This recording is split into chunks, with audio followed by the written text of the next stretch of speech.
नमस्ते दोस्तों, मैं देशराज गुजर स्वागत करता हूं आप सभी का आपके अपने प्लेटफॉर्म निष्ठा क्लासेज में। दोस्तों, किसी भर्ती में चयनित हुए अभ्यर्थियों की संख्या के लगभग 10 गुना बराबर अभ्यर्थी उतनी ही मेहनत करते हैं जितना कि चयनित होने वाले अभ्यर्थी करते हैं। उतना ही समय उस भर्ती को देते हैं जितना कि चयनित होने वाले अभ्यर्थी उसको देते हैं, और वैसा ही उनका जूझना होता है उस भर्ती को लेकर के जैसा कि वो चयनित होने वाले अभ्यर्थी जूझते हैं। लेकिन कुछ कारक होते हैं जिनसे उनकी पूरी मेहनत बिगड़ जाती है और वो भर्ती उनके हाथ से फिसल जाती है, उनका भाग्य बनने से पहले ही बिगड़ जाता है। तो ऐसे कौन से कारक हैं दोस्तों? कारक तो बहुत सारे हैं, लेकिन उन सब में जो महत्वपूर्ण कारक है एक अभ्यर्थी के तौर पर, वह कारक है भर्ती की तैयारी करने की योजना। यदि हमारी योजना अच्छी है और उस योजना के अनुसार हमने अपना पूरा समय दिया और भर्ती का विज्ञापन आने से लेकर के भर्ती परीक्षा होने तक हमने उस योजना का पालन किया, तो हमारे परिणाम सकारात्मक आते हैं और अच्छे आते हैं और हमारी आशा के अनुकूल हमें परिणाम मिलते हैं। तो दोस्तों, योजना किसी तैयारी या किसी भर्ती परीक्षा की तैयारी की एक तरीके से आधारशिला होती है। जिस प्रकार नींव के बगैर भवन नहीं टिक पाता है, वैसे ही एक अच्छी योजना के अभाव में अभ्यर्थी की मेहनत भी नहीं टिक पाती है, मेहनत भी बेकार हो जाती है। तो ज़रूरी है कि नींव मजबूत करें, अच्छी योजना बनाएं और अपनी तैयारी के भवन को उस अच्छी और मजबूत नींव पर खड़ा करें। तो अच्छी योजना बनाने के लिए जो सबसे ज़रूरी चीज़ है वो ये है कि हम अपने सिलेबस का विस्तार से अध्ययन करें और अध्ययन करने के बाद उसका विश्लेषण करें और ये तय करें कि क्या हमें पहले पढ़ना चाहिए, क्या बाद में पढ़ना चाहिए, किसका रिवीजन कुछ एक दिनों यानी 5 दिनों के भीतर ही रिवीजन होना चाहिए और किस बिंदु का रिवीजन हम 10 दिनों में कर सकते हैं। ऐसा कौन सा बिंदु है जिसका रिवीजन हमको पाक्षिक रूप से करना चाहिए, ये विश्लेषण करके ही हम तय कर पाते हैं। तो विश्लेषण करने के बाद हम ये तय कर पाएंगे कि पहले क्या पढ़ना है और बाद में क्या पढ़ना है। विश्लेषण करने के बाद हम ये तय कर पाते हैं कि हमको रिवीजन जो है किसका जल्दी जल्दी करना है, किसका रिवीजन हमको 10 दिनों में करना है, किसका रिवीजन हमको 15 दिनों में करना है, और ऐसी कौन सी चीज़ें हैं जिनका रिवीजन हमको कम करें या हम उनका रिवीजन कम करें तो भी हमारा काम चल जाएगा। एक तो ये करें हम विश्लेषण में। दूसरा, उसको कितने भागों में हम बांट सकते हैं और किस भाग की तैयारी कैसे करनी है और कहाँ से करनी है, ये भी हमारे विश्लेषण का हिस्सा होती है। तो दोस्तों, शुरू करते हैं। अपने आरपीएससी ने जो 2 सिलेबस अपने को जारी कर दिए अपने हिसाब से, एक तो फर्स्ट ग्रेड का सिलेबस जारी कर दिया हिंदी विषय का, दूसरा अपने हिंदी विषय का ही सेकंड ग्रेड का सिलेबस भी जारी कर दिया। एक अपने काम का जो सिलेबस है हिंदी से संबंधित, वो एसआई का सिलेबस अभी आया नहीं है लेकिन जल्दी आ जाएगा। आज अपन करेंगे सेकंड ग्रेड के सिलेबस का विश्लेषण और उसके बारे में थोड़ी एक योजना बनाएंगे कि अपन उसकी तैयारी आने वाले समय में कैसे करेंगे। तो शुरू करते हैं अपने सेकंड ग्रेड के सिलेबस के विश्लेषण से। दोस्तों, सेकंड ग्रेड में मुख्य रूप से व्याकरण है, हिंदी साहित्य का इतिहास है, काव्य शास्त्र है और स्नातकोत्तर स्तर की रचनाएं हैं।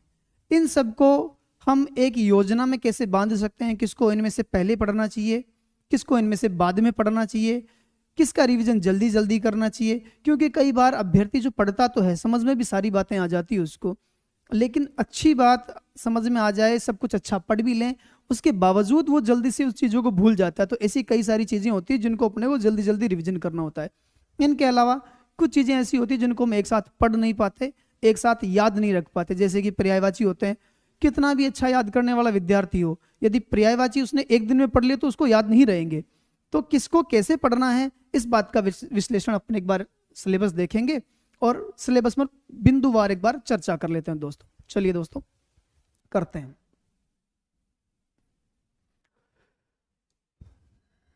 योजना बनाने की प्रक्रिया।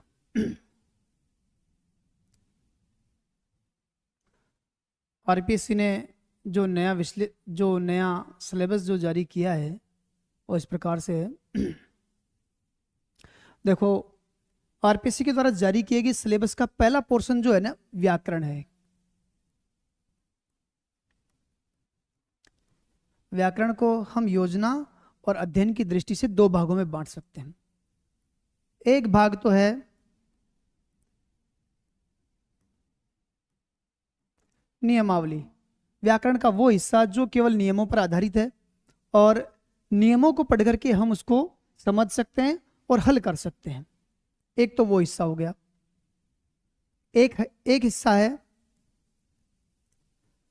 शब्दावली, जो शब्दों पर आधारित है। शब्दों को पढ़ना, समझना और याद रखना, वो हिस्सा आता है शब्दावली के अंतर्गत।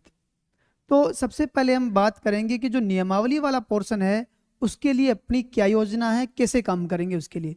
तो जो नियमावली वाला हिस्सा है उसके लिए तो नियमित कक्षाएं हैं, नियमित बिंदुवार, नियमित और बिंदुवार कक्षाएं इसके लिए हम चलाएंगे और उसका वीडियो निरंतर उपलब्ध होता रहेगा आप लोगों को। इसके अलावा क्या होगा, जो नियमावली वाला हिस्सा है उसके लिए नियमित और बिंदुवार कक्षाएं होंगी। हर कक्षा के पूर्ण होने पर, यानी कि जो बिंदु पूरा हो जाएगा व्याकरण का, जो नियमावली वाला कोई भी बिंदु यदि पूरा हो जाएगा, पूरा होने के बाद उस बिंदु से संबंधित आरपीएससी ने जो अब तक के सबसे महत्वपूर्ण प्रश्न पूछे हैं उन प्रश्नों का विश्लेषण करेंगे। प्रश्नों का विश्लेषण ऐसे करेंगे, आरपीएससी ने किसी उत्तर को या किसी ऑप्शन को सही क्यों माना है, उसका क्या कारण रहा, और बाकी 3 को सही क्यों नहीं माना। इस प्रकार चारों ऑप्शन पर विचार करते हुए हम कम से कम 20 प्रश्न जो है अपन, कम से कम 20 प्रश्न अपन रोज हर बिंदु पर, जैसे ही बिंदु कंप्लीट होगा 20 प्रश्न उसके करेंगे। ये तो हो गई नियमावली वाले हिस्से की बात। अब बात आती है शब्दावली वाले हिस्से की। इसके लिए इसमें अलग अलग प्रकार के शब्द हैं और अलग अलग प्रकार के शब्दों को याद करने की अलग अलग रीति अपन अपनाएंगे इसमें। जैसे कि पर्याय हो गए, बहुत जो दिक्कतें जो आती है सबसे ज़्यादा वो बच्चों को, विद्यार्थियों को पर्यायवाची शब्दों में ही आती है, क्योंकि एक साथ सबको पढ़ना संभव नहीं होता है। पढ़ भी लेते हैं तो याद करना मुश्किल हो जाता है। इसके अलावा विलोम है, विलोम में ज़्यादा कठिनाई नहीं आती है, तो उनको अलग तरीके से पढ़ेंगे और पर्याय और अनेकार्थी जैसे शब्दों को अलग तरीके से पढ़ेंगे। तो एक बार ये तो हो गई अपनी नियमावली की बात। अब जान लेते हैं अपन नियमावली में कौन कौन सी चीज़ें आएंगी और शब्दावली में कौन कौन सी चीज़ें आएंगी, और जो चीज़ें शब्दावली में आएंगी हम उनको कैसे पढ़ेंगे।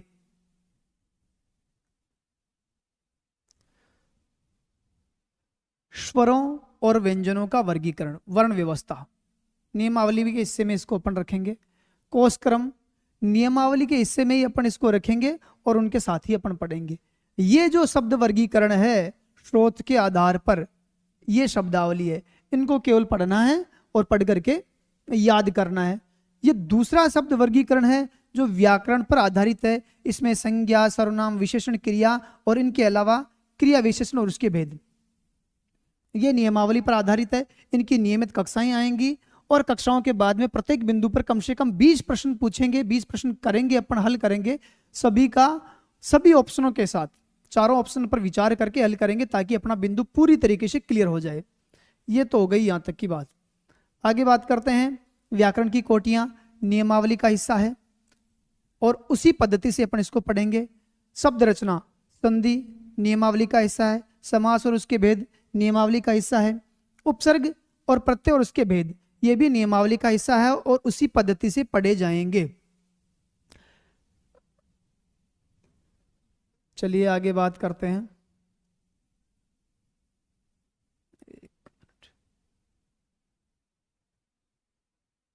शब्द ज्ञान, शब्द ज्ञान ये वो हिस्सा है जो अपनी शब्दावली का मुख्य आधार है और इसको अपने को नियमावली से भिन्न तरीके से पढ़ना है।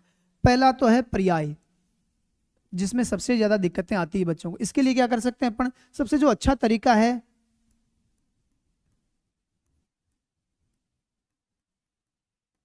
रोज 5 शब्दों के पर्याय, रोज 5 शब्दों की पर्यायवाची लिखवाऊंगा मैं। वो सभी पर्यायवाची जो इन शब्दों के जितने पर्यायवाची संभव हैं, जितने अपने को मिलते हैं, जितने अपने को याद हैं, वो सारे के सारे 5 शब्दों के पर्यायवाची रोज लिखाएंगे।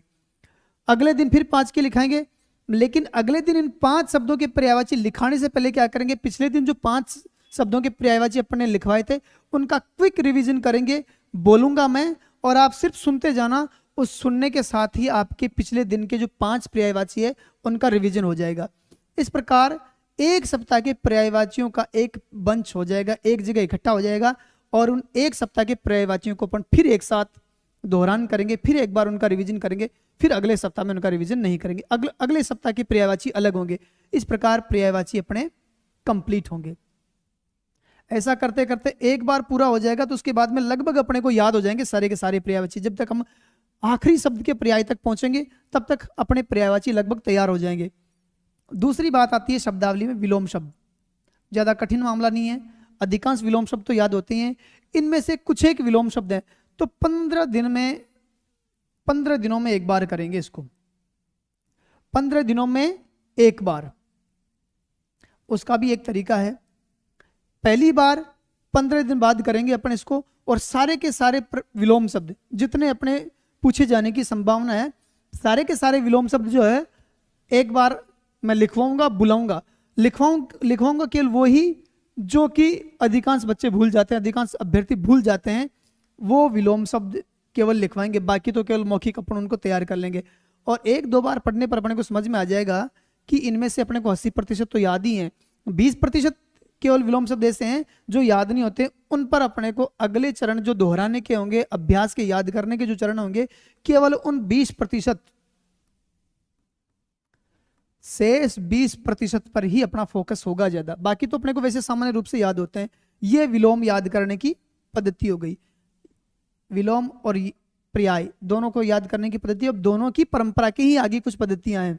आगे ये जो अनेकार्थी हैं ये पर्याय की परंपरा के हैं, और पर्याय के तरीके से याद किए जाएंगे, और पर्यायवाची शब्दों के बाद में याद किए जाएंगे।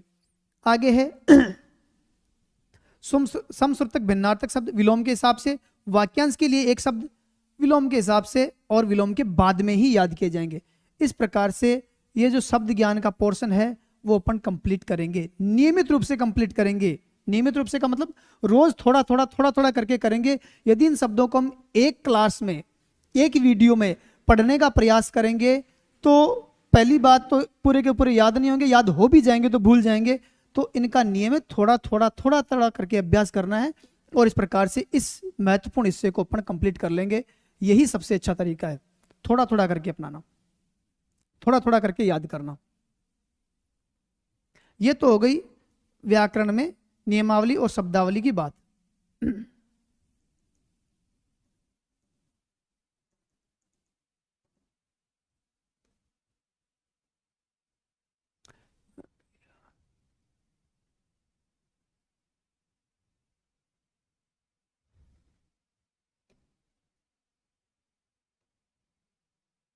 ये तो हो गई व्याकरण में नियमावली और शब्दावली की बात।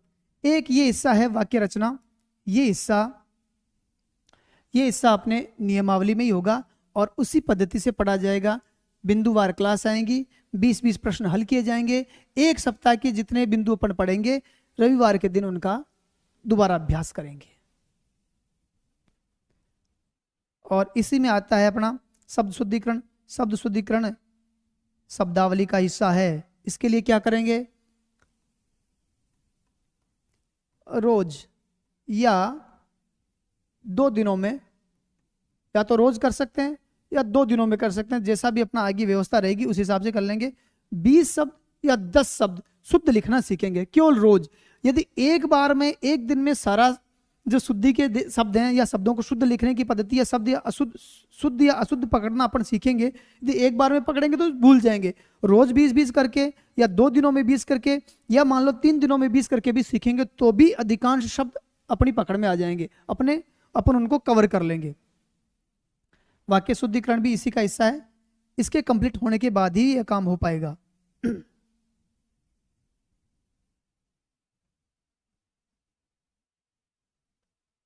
आगे है खंड द्वितीय स्नातक स्तर का। तो अधिकांश विद्यार्थियों का इसके बारे में पूछना रहता है, या खंड द्वितीय स्नातक स्तर या स्नातकोत्तर स्तर पहले क्या पढ़ें। देखो ये जो खंड द्वितीय है, इसमें तो आरपीसी ने इसका डिजाइन ऐसा किया है, इसको इस प्रकार से व्यवस्थित किया है कि जिस क्रम में उन्होंने दे रखा है उसी क्रम में अपन पढ़ेंगे। सबसे पहले शब्द शक्तियां, और उसके बाद में काव्य के गुण और दोष। तो शब्द शक्ति पहला टॉपिक अपना शब्द शक्ति का ही होगा। और इसके ऊपर भी, यानी जो स्नातक स्तर और स्नातकोत्तर स्तर पर भी नियमित रूप से एक वीडियो अपलोड करेंगे, नियमित रूप से एक कक्षा लगेगी। वो ऐसे संभव होगी कि जो व्याकरण का हिस्सा है वो फर्स्ट ग्रेड में, सेकंड ग्रेड में और एसआई में, तीनों के लिए व्याकरण का एक कक्षा या व्याकरण की एक कक्षा और एक वीडियो अपलोड करेंगे। दूसरा जो वीडियो सेम डे अपलोड होगा वो स्नातक स्तर पर और स्नातकोत्तर स्तर पर होगा। तो सबसे पहले जो बिंदु स्नातक स्तर के जो बिंदु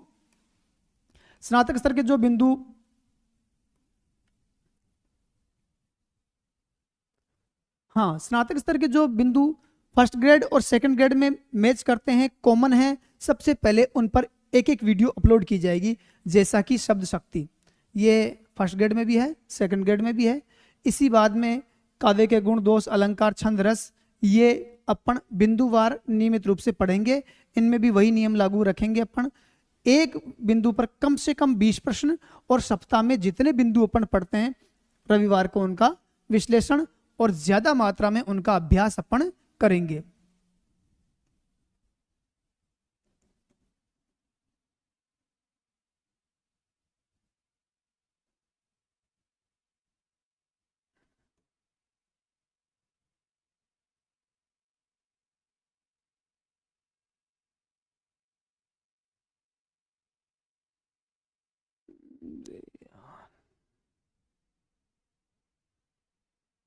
एक मिनट,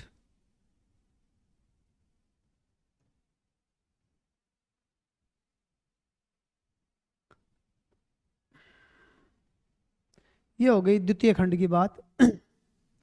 और द्वितीय खंड अपन कैसे करेंगे? प्रत्येक बिंदु पर 20 प्रश्न होंगे।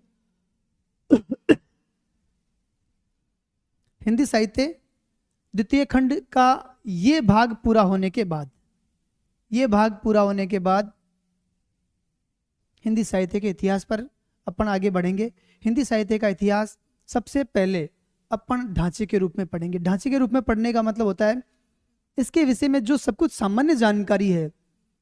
इतिहास किसे कहते हैं, हिंदी साहित्य के इतिहास लिखने की परंपरा कहाँ से शुरू हुई, कौन कौन से ग्रंथ लिखे गए, ग्रंथों का, हिंदी साहित्य के ग्रंथों का जो वर्गीकरण है वो क्या है, वर्गीकरण का आधार है वो क्या है, और किस इतिहास ग्रंथ का लेखक कौन है, और काल विभाजन की प्रवृत्तियां, काल विभाजन का समय, और काल विभाजन के जो प्रमुख रचनाकार हैं हर काल के, उन रचनाकार और रचनाकारों की रचनाओं के विषय में जानेंगे। उसके बाद में अगले चरण में अपन हिंदी साहित्य के इतिहास पर विस्तृत से जो डीप प्रश्न पूछे जा सकते हैं अगले चरण में उन पर जाएंगे। ये हिस्सा हिंदी भाषा का उद्भव और विकास, हिंदी और उसकी बोलियां, राजस्थानी की प्रमुख बोलियां और देवनागरी लिपि का मानक स्वरूप, इस हिस्से को अपन व्याकरण की जो नियमावली वाला पोर्शन है